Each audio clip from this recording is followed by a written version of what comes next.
Regional parties identity చాలా అవసరం. Regional parties ఎంత స్ట్రాంగ్ ఉంటే మన దేశానికి మన రాష్ట్రానికి అంత మంచిది. అందువల్ల ఈ జనరల్ ఏం జరుగుతుంది, ఒకటి ఇప్పుడు ఆంధ్రప్రదేశ్లో మీరు చూస్తున్నారు రైట్ నౌ, ఆంధ్రప్రదేశ్లో ఉన్న ఎంపీ సీట్స్ మీద ఎన్డీఏ గవర్నమెంట్ డిపెండెంట్ గవర్నమెంట్ అయింది. డిపెండెంట్ గవర్నమెంట్ కావడం వల్ల ఏం జరుగుతా ఉంది, ఈరోజు ఆంధ్రప్రదేశ్కు ఇట్లా ఫండ్స్ ఏది కావాలంటే వస్తున్నాయి.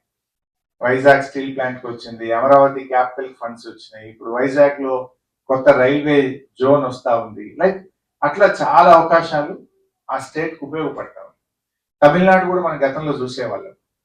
కంటిన్యూస్ గా అటు ఎన్డీఏలో అటు యూపీఏలో they are partners in the central government. తమిళనాడులో మ్యానుఫ్యాక్చరింగ్ ఇండస్ట్రీ బాగా వచ్చింది, ఐటీ బాగా వచ్చింది. చాలా పెద్ద ఎత్తున తమిళనాడు అభివృద్ధికి వాళ్ళకు ఉపయోగపడ్డారు. అక్కడ రీజనల్ పార్టీలే, but they are part of UPA government. UPA government is dependent on Tamil Nadu MPs. తమిళనాడులో డిఎంకే కానీ ఏఐడిఎంకే ఎంపీల మీద కేంద్ర ప్రభుత్వం ఆధారపడడం వల్ల తమిళనాడు తన రైట్ఫుల్ షేర్నే కాకుండా నేషనల్ హైవేస్ లో కానీ, ఇండస్ట్రియల్ క్లియరెన్సెస్ లో కానీ, వాటర్ ప్రాజెక్ట్స్ క్లియరెన్స్ లో కానీ అద్భుతమైన ప్రోగ్రెస్ తెచ్చుకుంది. రేపు ఫ్యూచర్ తెలంగాణ కూడా బీఆర్ఎస్ రాష్ట్రంలో అధికారంలో రావడమే కాదు, కేంద్రంలో కూడా మనం కీలకమైనటువంటి రోల్ ప్లే చేసే విధంగా పార్లమెంట్ సభ్యులు కూడా బీఆర్ఎస్ గెలవగలిగినప్పుడు ఈ రాష్ట్రానికి ఎక్కువ మేలు జరిగే అవకాశం ఉంటుంది. మనము ఎంపీ అంటే మనకు సంబంధం లేదు కదా, ఇట్స్ నేషనల్ పర్స్పెక్టివ్ అనే కోణంలో కొంతమంది ఆలోచిస్తూ ఉంటాం. బట్ ఈ రోజు ఆంధ్రప్రదేశ్ లో ఏమైంది, నిన్నటిదాకా తమిళనాడులో ఏం జరిగింది, అది మనం గమనిస్తే మన రాష్ట్ర అభివృద్ధికి మన లోక్సభ మెంబర్స్ మనకు చాలా చాలా ఇంపార్టెంట్. అంటే అది చాలా కీలకమైనటువంటి రోల్ ప్లే చేస్తా ఉంటుంది. వేరే what ever the reason, but చాలా చాలా పిల్లలు కొంత ఇబ్బంది కూడా పడతా ఉన్నారు. ఇక్కడికి వచ్చి సంవత్సరం 2 సంవత్సరాల నుంచి కూడా అటు జాబ్ లేక, ఇంటికి వెళ్ళలేక చాలా ఇబ్బంది పడుతున్నటువంటి పిల్లలు కూడా కనబడతా ఉన్నారు. బట్ అంతా మంచి జరగాలి. బ్యాక్ హోమ్ మళ్ళీ మన స్టేట్ కూడా బాగా జరిగినప్పుడే మనము మన పిల్లలు ఇక్కడికి వచ్చి చదువుకున్నా మళ్ళీ మన దగ్గర వచ్చి జాబ్ చేసే విధంగా మన హైదరాబాద్ ను, మన తెలంగాణను మనం డెవలప్ చేసుకోవాల్సిన అవసరం ఉంది. సో ఎన్ఆర్ఐస్ కు కూడా కొన్ని ఇష్యూస్ ఉన్నాయి, మేము కూడా గుర్తించాం. నిన్న మొన్న కలిసినప్పుడు కూడా మీరు కోరుకుంటున్నది మీకంటూ ఒక సెల్ ఉండాలి అక్కడ, పేరెంట్స్ హెల్త్ కేర్ కానీ, లేదా మీ అసెట్స్ ను అక్కడ ఏదైనా చిన్న చిన్న రెవెన్యూ పరంగా, మున్సిపాలిటీ పరంగా ఏదైనా ఇబ్బందులు ఉన్నప్పుడు మీరు ఇండియాకి వచ్చిన ఒక 1 వీక్ 10 డేస్ ఉండగలుగుతారు. ఆ వారం రోజుల్లో ఆ సమస్య పరిష్కారం కాకపోవడం వల్ల మీకు ఇబ్బంది అవుతా ఉంది. మీరు ఎక్కువ రోజులు ఉండలేరు, క్విక్ గా మీ ఇష్యూస్ రిజాల్వ్ కావడం లేదు. దానికి ఒక సింగిల్ విండో మెథడ్ ఏదన్నా ఒక మెకానిజాన్ని ఏర్పాటు చేయాల్సిన అవసరం ఉంది.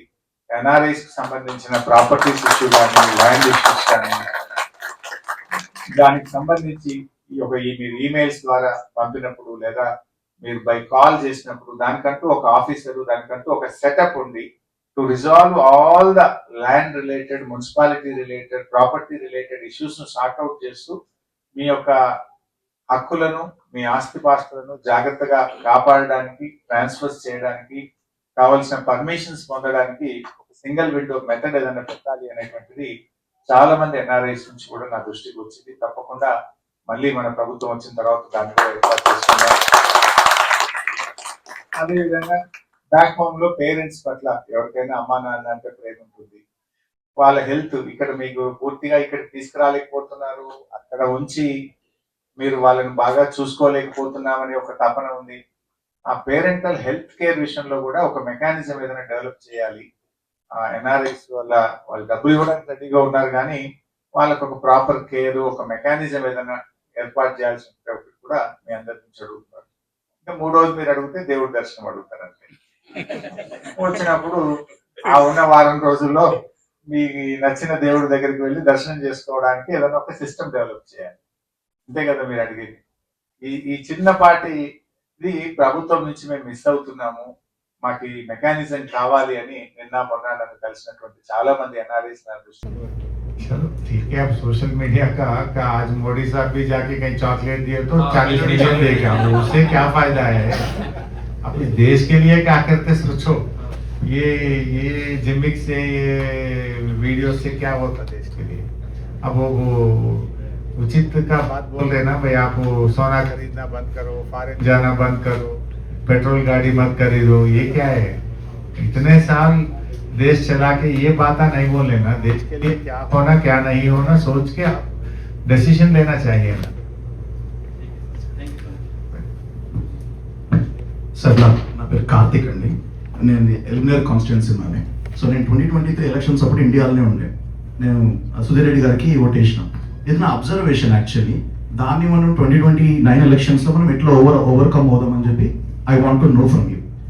సో 2023 ఎలక్షన్స్ అప్పుడు too much of vote consolidation అయింది sir, that is towards Congress. So మాది కిరాణా షాప్ మలపేట మండల వనస్థలిపురంలో. సో మా షాప్లో పనిచేసే వాళ్ళు కానీ, లేకపోతే అప్పుడు మా ఇంట్లో కన్స్ట్రక్షన్ అయ్యేటప్పుడు చేసేటోళ్ళు కానీ, అటు ఉమ్మడి నల్గొండ జిల్లా అనుకున్నా, ఉమ్మడి మహబూబ్నగర్ జిల్లా అనుకున్నా, టువర్డ్స్ అవుట్స్కట్స్ ఆఫ్ మన రంగారెడ్డి జిల్లా అనుకున్నా, two much of vote consolidation towards Congress అయిపోయింది. ఎందుకు అని అంటే ఎవరిని అడుగు, అరే మా పటేల్ ఆయనకి ఏమన్నాడు, మా పటేల్ ఈయనకి ఏమన్నాడు అని చెప్పి టూ మచ్ అటే.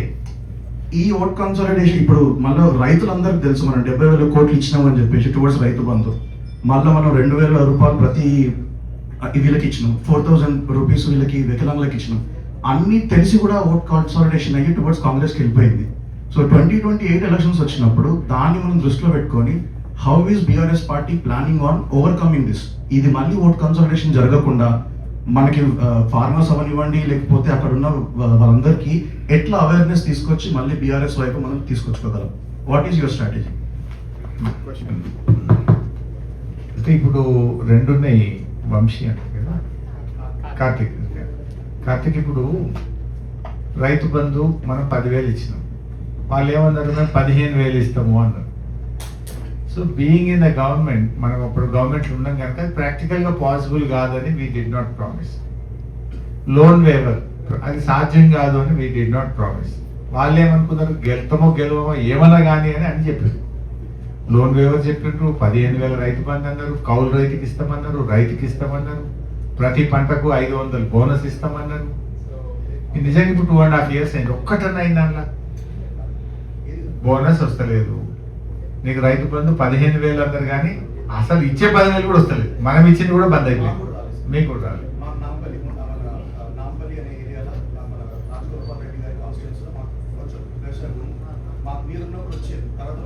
ఇప్పుడు వస్తలేదు. 4 రైతు బంధులు, ఒక రైతు బంధు మొత్తానికి కొట్టిండ్రు, ఒక రైతు బంధు ఇచ్చిండ్రు, ఒక దాంట్లో 2 ఎకరాలు ఇచ్చిండ్రు, ఒక దాంట్లో 3 ఎకరాలు ఇచ్చిండ్రు. ఉన్న రైతు బంధు పోయింది, బోనస్ రాలేదు. తర్వాత లోన్ వేవర్ 40% అయింది, 60% కాలేదు. ఫైనల్ గా వాళ్ళ ప్రామిసెస్ అన్ని కూడా నమ్మిండ్రు ప్రజలు. ఇప్పుడు ఏమైపోయింది, వాస్తవాలు వాళ్ళకే అర్థమైపోయింది, ప్రజలు రియలైజ్ అవుతారు. మనమేమో చెప్పినాం చేసినాము, వాళ్ళు చెప్పిండ్రు చేయలేదు. అందువల్ల డెఫినెట్గా ప్రజలు ఏం నష్టపోయిండ్రు, ఏం పొరపాటు జరిగింది, వీళ్ళు ఏ రకంగా ప్రజల్ని ఫాల్స్ ప్రామిసెస్తో మోసం చేసిండ్రు అనేటువంటి విషయాన్ని ప్రజలు గ్రహించిండ్రు కనుక